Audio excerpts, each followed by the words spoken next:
चलान के अंदर उन्होंने कॉग्निजेंस ली थी, उन्होंने ये इंदिया दिया था कि कौन कौन से मुल्जमान के खिलाफ हम कार्रवाई करेंगे, कौन कौन से मुल्जमान के खिलाफ ये मुकदमा चलेगा। उन तमाम मामला की उन्होंने जो अनाउंसमेंट कर दी थी वर्बली। 7 सवाल के इस तहरीरी फैसले के अंदर अदालत ने ये वाजे किया है कि किन मुल्जमान के खिलाफ अब ये मुकदमा चलेगा, कौन कौन से मुल्जमान जो हैं वो इस ट्रायल का हिस्सा होंगे, किन के खिलाफ ये पूरे मुकदमे की कॉग्निजेंस ली गई है, उनका जिक्र किया गया है। टोटल 10 तरह के मुल्जमान हैं जिनके खिलाफ ये मुकदमा चलेगा। बाकी तकरीबन 25 मुल्जमान को पुलिस ने चूंकि उनको डिस्चार्ज कर दिया है, पुलिस ने चूंकि उनके बारे में लिखा है कि हमारे पास उनके मुतल्लिक शवाहिद मौजूद नहीं है, उन 25 लोगों को इसमें से निकाल दिया। 25 लोग ये वो हैं जिनका हम पहले भी जिक्र कर चुके हैं, जिनका जिक्र उस प्रोग्रेस रिपोर्ट के अंदर भी था जब शौकत शाहनी ने प्रोग्रेस रिपोर्ट दी थी। उसके बाद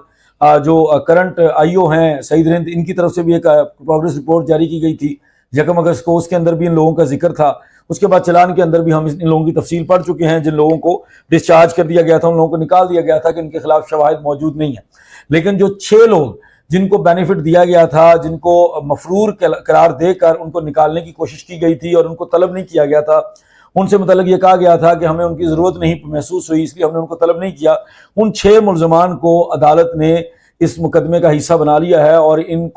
इनके खिलाफ जो है वो कॉग्निजेंस ले ली है कि वो लोग भी इस मुकदमे का हिस्सा होंगे, इन लोगों के खिलाफ भी ये ट्रायल चलेगा। उन 6 लोगों के नाम में सबसे जो पहला नाम है, जो सर फहरिस्त है, वो मुसम्मात नूर मुनीर है जी, wife of Munir Ahmad, Munir Hussain Luqmani son of Fakir Khan, Mohammad Wasim son of Mohammad Rafiq है,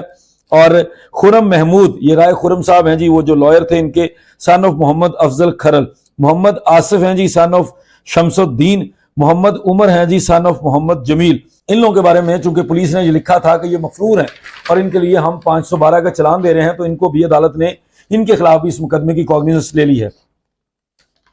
उसके अलावा 4 मुल्जमान हैं जिनमें 2 लोगों को आप जानते हैं, जो निकाह खान और गवाह है, असगर अली है जो कि गवाह है, और हाफिज गुलाम मुस्तफा जो कि निकाह खान है।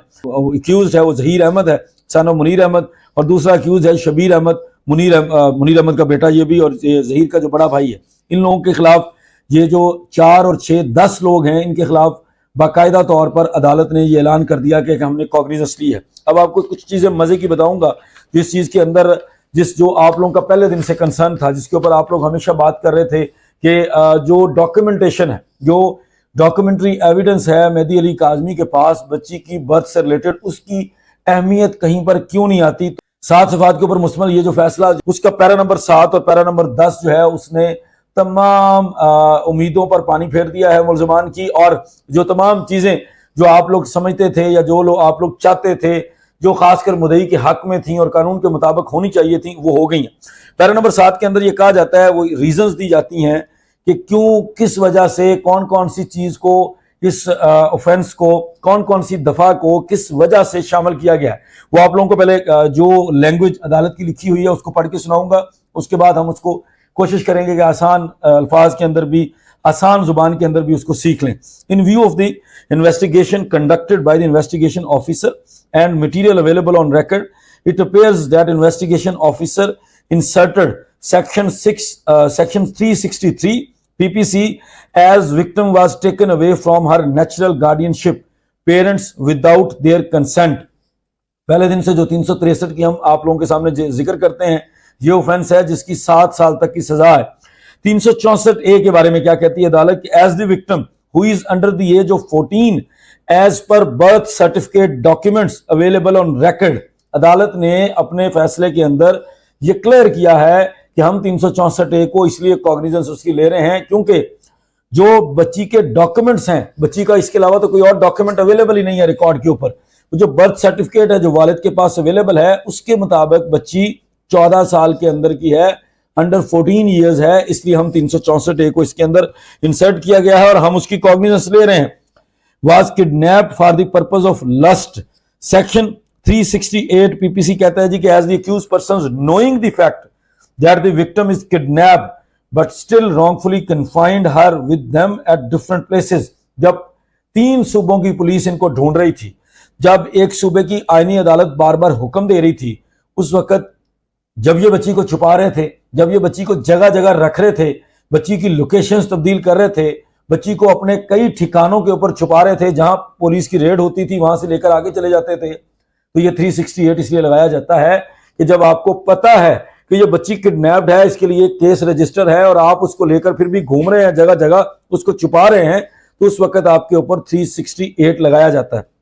उसके बाद अदालत आती है जी 375 VI, इसके अंदर भी अगेन क्लैरिकल मिस्टेक है, ये V है 375 V PPC, जिसके लिए जो रेप से रिलेटेड है उसके ऊपर अदालत ने कोई किसी किस्म की वजाहत नहीं दी। इसके अंदर बताते हैं जी। उसके बाद जो सेक्शन 3(2) ऑफ PTIP है एक्ट 2018, ये ट्रैफिकिंग इन पर्सन का है, जो इंसानी स्मगलिंग के पर्पज के लिए है। As the accused person committed an offence of trafficking in person against a child, section 4 of PTIP act 2018, as the accused persons committed an offense of trafficking in person against a child with the help of organized criminal group। ये अदालत के अंदर जो चलान accept हुआ है और उसकी acceptance में जो अदालत का फैसला जारी किया गया है वो ये कहता है कि इन मुल्जमान के खिलाफ इंसानी स्मगलिंग की दफा 3 सब सेक्शन उसका 2 वो लगाया जाता है। इसलिए लगाया जा रहा है क्योंकि इन लोगों ने इस बच्ची को इंसानी स्मगलिंग के पर्पज से किडनैप किया। उसके बाद सेक्शन 4 इसलिए लगाया गया है क्योंकि इन लोगों ने इस बच्ची को जो इंसानी स्मगलिंग के पर्पज के लिए किडनैप किया, जो इनके ऊपर इल्जाम है वो ऑर्गेनाइज्ड क्रिमिनल ग्रुप के साथ मिलकर किया, एक मुनज्जम किस्म के ग्रोह के साथ मिलकर किया, जो आपका और पहले दिन से हमारा मौक़िफ़ है कि ये गैंग ने किया। तो ये अदालत के चलान के अंदर बड़ा वाजे कर दिया गया, चलान के अंदर बड़ा क्लियरली लिख दिया गया कि ये मुनज्जम ग्रोह के जरिए बच्ची को इंसानी स्मगलिंग के पर्पज से निकाला गया। इसलिए हम सेक्शन 4 जो PTIP एक्ट ऑफ 2018 है, ट्रैफिकिंग इन पर्संस का जो लॉ है पाकिस्तान के अंदर, इंसानी स्मगलिंग का कानून है, उसकी दफा 4 भी इसलिए लगाई जाती है कि जब कोई ऑर्गेनाइज्ड क्रिमिनल ग्रुप करता है, जब कोई मुनज्जम ग्रोह करता है, जिसको उर्फ आम में आम जुबान में गैंग कहा जाता है। उसके बाद इसके अंदर सेक्शन 3 लगाया गया है चाइल्ड मैरिज रिस्ट्रेंट एक्ट, जो Sindh child marriage restraint act है 2013 का। उसमें यह कहा गया है क्योंकि जो अक्यूज्ड मेल है वो बड़ा है 18 साल से और उसने 18 साल से कम उम्र से शादी की है। जिस तरह से इन लोगों ने अदालतों को चीट किया, जिस तरह से इन लोगों ने अदालतों के साथ धोखाधड़ी से काम लिया हुआ है, वो मैं आपको किसी वीलॉग के अंदर एक्सप्लेन करूंगा कि किस तरह जज इलियास मेमन ने बड़े खूबसूरत तरीके से इनके अदालतों को धोखा देने को एक्सप्लेन किया है, इनके अदालतों को धोखा देने वाले पॉइंट को हाईलाइट किया है और रिकॉर्ड का हिस्सा बना दिया है कि ये लोग धोखेबाज हैं। ये ना सिर्फ लोगों के साथ ये सारे जुर्म कर रहे हैं, लोगों के साथ सब कुछ कर रहे हैं, बल्कि अदालतों को भी चीट कर रहे हैं और इन लोगों को स्पेयर नहीं किया जा सकता। अब बात करेंगे इन मुल्जमान की, जो कि एक ऑर्गेनाइज्ड क्रिमिनल ग्रुप अपने इस मुकदमे के हवाले से कहलाया जा रहा है। चार्जशीट के अंदर इनको ऑर्गेनाइज्ड क्रिमिनल ग्रुप कहा गया है। इनके बारे में ये शिकायत है सरकार की कि ये लोग ऑर्गेनाइज तरीके से बच्चियों को स्मगल करने के पर्पज से अगवा करते हैं, बच्चियों की कम उम्री की शादी के बहाने से बच्चियों को उठाते हैं,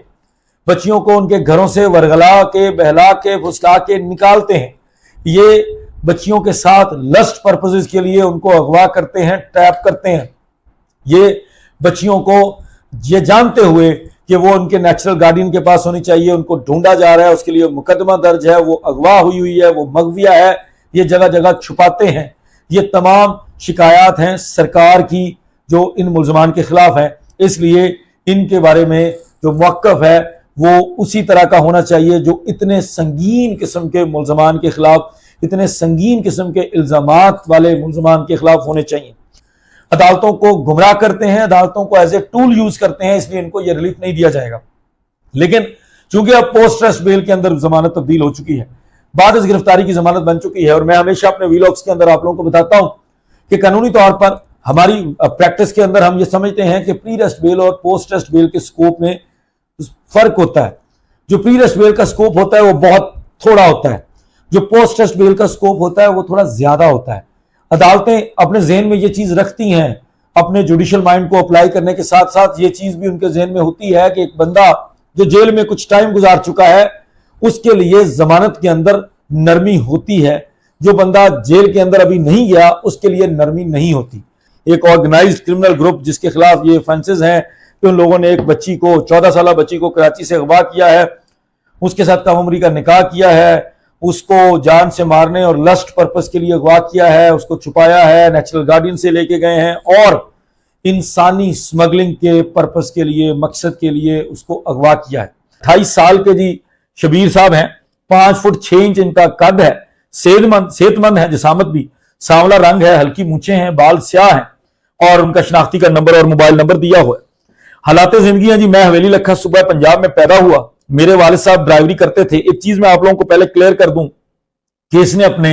हर इंटरव्यू के अंदर एक दफा कराची जाने का जिक्र किया है कि हम रिश्ता लेने के लिए कराची गए थे, लेकिन उसके बाद जब बाबर सलीम ने लोगों की सीडीआर निकाली थी तो उसके बाद हमारे सामने आया था कि इसने इकबाल जुर्म कर लिया है, इतराफ कर लिया है कि यह 16 अप्रैल को वहां मौजूद था। लेकिन ये जो पूरी मैं कहानी आपको सुनाने जा रहा हूं, ये पूरी कहानी जब आप सुनेंगे, बिल्कुल मैं उसी रवानी में जिस तरह से ये लिखा गया है, जिस तरह से पुलिस ने इसकी कहानी को नरेट किया है, जाहिर है सारी कहानी इसकी अपनी तो नहीं हो सकती, पुलिस की भी मुशावरत हो सकती है इसके अंदर। वो कहानी जब आप सुनेंगे वो बड़ी दिलचस्प है, उस कहानी का कोई भी हिस्सा मिस ना कीजिएगा। मैं हवेली लखा सूबा पंजाब में पैदा हुआ। मेरे वालिद साहब ड्राइवरी करते थे। मैंने इंटरमीडिएट तक तालीम हासिल की और अब पंजाब यूनिवर्सिटी में बतौर जूनियर क्लर्क मुलाजमत करता हूं। जहीर अहमद जो कि मेरा सगा भाई है, मेरी वालदा ने मुझे मार्च 2022 में बताया कि जहीर अहमद कराची की रिहायशी एक लड़की जिसका नाम दुआ ज़हरा है से 3.5 साल से दोस्ती है। ये आपने ज़हन में रखना है कि जो जो इंटरव्यूज इसने पहले दिए हुए हैं उसमें इसके पास तस्वीर भी थी, इसने दुआ ज़हरा को देखा भी हुआ था और इससे पहले का ये अलर्ज करता रहा है। लेकिन इस बयान के अंदर ये बताता है कि मार्च 2022 में नूर बीबी ने इसको पहली दफा बताया, जो कि नूर बीबी तकरीबन 3.5 साल से जानती थी या जो भी था वो इस चीज को फॉलो कर रही थी, उनके इल्म में था कि उनका बच्चा क्या कर रहा है। वो कहते जी जहीर उस लड़की को पसंद करता है और वो लड़की भी जहीर को पसंद करती है। जहीर अहमद ने मुझे बताया कि वो लड़की मुझसे शादी करने की जिद लगा रही है। मैंने जहीर को कहा कि अभी तुम पढ़ रहे हो, तुम्हारी शादी की उम्र नहीं है। फिर जहीर ने हमारी वालदा से कहा और मेरी वालदा ने मुझे कहा तो मैंने मना कर दिया। इसके बाद जहीर ने मुझे कहा कि एक बार रिश्ता लेकर चलते हैं और जहीर ने मुझे बताया कि दुआ ने अपने घर वालों से बात करने के लिए बुलाया है। मौरखा 6 अप्रैल 2022 को मैं, मेरी वालदा और जहीर दुआ के घर वालों से मिलने कराची आ रहे थे कि सखर के पास जहीर को दुआ ज़हरा का फोन आया और दुआ ने जहीर को बताया कि मैंने अपने घर वालों से बात की थी, मेरे वालिद नहीं मान रहे हैं और उन्होंने मुझे मारा भी है। आप मुझे 2-4 दिन का टाइम दो, मैं अपने घर वालों को मना लूंगी, तब आप अपने घर वालों को लेकर आना और फिर हम कराची में अपने रिश्तेदार शहबाज अहमद जो कि जफर टाउन में रहते हैं कि घर रुक गए। मुझे नहीं पता कि उनको शामिल तफ्तीश किया गया है कि नहीं, शहबाज अहमद को और जफर टाउन वालों को, जो उसने अपने बयान के अंदर बड़ा क्लियरली लिखा है, उसूली तौर पर उसको भी शामिल तफ्तीश करके इन चीजों को कंफर्म करना चाहिए, वेरीफाई करना चाहिए। लेकिन आई डोंट नो, अभी तक हमारे सामने कोई ऐसी रिपोर्ट्स नहीं आई। आएंगी तो वो भी हम आपके सामने जरूर रखेंगे, क्योंकि जो चीज सच होती है हम आपके सामने जरूर रखते हैं।